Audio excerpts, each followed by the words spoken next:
எனக்கு தெரிஞ்சு இப்போ வந்து சோஷியல் மீடியா வந்து எங்கெங்கேயோ எப்படி எப்படியோ போயிட்டுருக்கு. காலத்தை பார்க்கும்போதே ரொம்ப பயமாக இருக்குது. ரொம்ப சோஷியல் மீடியாவில் இன்வால்வ்டாக இருக்கேன் அப்படின்னு கேட்டிங்கன்னா ரொம்ப இருக்க மாட்டேன் நான்.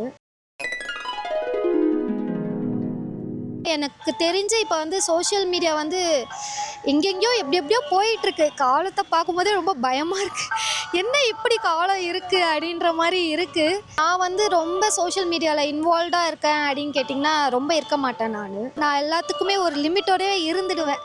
ரொம்ப இன்வால்வ்டாக இருக்க மாட்டேன். பட் லேசினஸ் பார்த்திங்கன்னா எனக்கு சம்டைம்ஸ் லேசி ஆகிடும். சோஷியல் மீடியாவாலேயே இந்த இன்ஸ்டாகிராம்லாம் ஓப்பன் பண்ணிட்டோன்னா அதுலேருந்து வெளியே வரத்துக்கு ஒர்க்கை விட்டுட்டு இன்ஸ்டாகிராமில் உட்காந்து பார்க்குற மாதிரிலாம் இருக்க மாதிரியும் இருக்கும். ஸோ என்னை பொறுத்த வரைக்கும் அதான் எல்லாத்துக்குமே ஒரு லிமிட்டோட சோஷியல் மீடியாவும் ஒரு லிமிட்டோடு இருந்தால் அதில் நிறைய பாசிட்டிவ்ஸ்லாம் இருக்குது.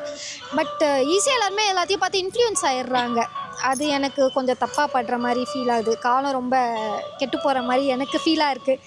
இன்னும் எல்லாத்துலேயுமே ஒரு இன்ஃப்ளூயன்சஸ் எடுத்துகிட்டு வந்துடுறாங்க. இப்போ எல்லாருமே வந்து அவங்களோட பர்சனலே ஏதோ இருக்க மாதிரியே தெரியல. எல்லாமே சோஷியல் மீடியாவில் போனால் A to Z எல்லாமே எடுத்துடலாம். அந்த மாதிரி இருக்குது. கொஞ்சம் பர்சனலாக வச்சுக்கலாமே அப்படின்ற மாதிரி. ஒன் டே வந்து ஃபோன் கிடையாது, நெட்வொர்க் இல்லை அப்படின்னா உங்கள் லைஃப் இருக்க முடியாது. சாரி, இருக்க முடியாது.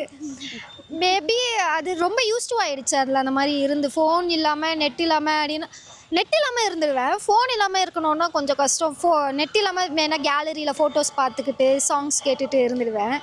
ஃபோன் இல்லாமல் இருக்கணுன்னா கொஞ்சம் கஷ்டம்தான். எனக்கு ஓப்பனாக ஒத்துக்கிற இருக்க முடியாது.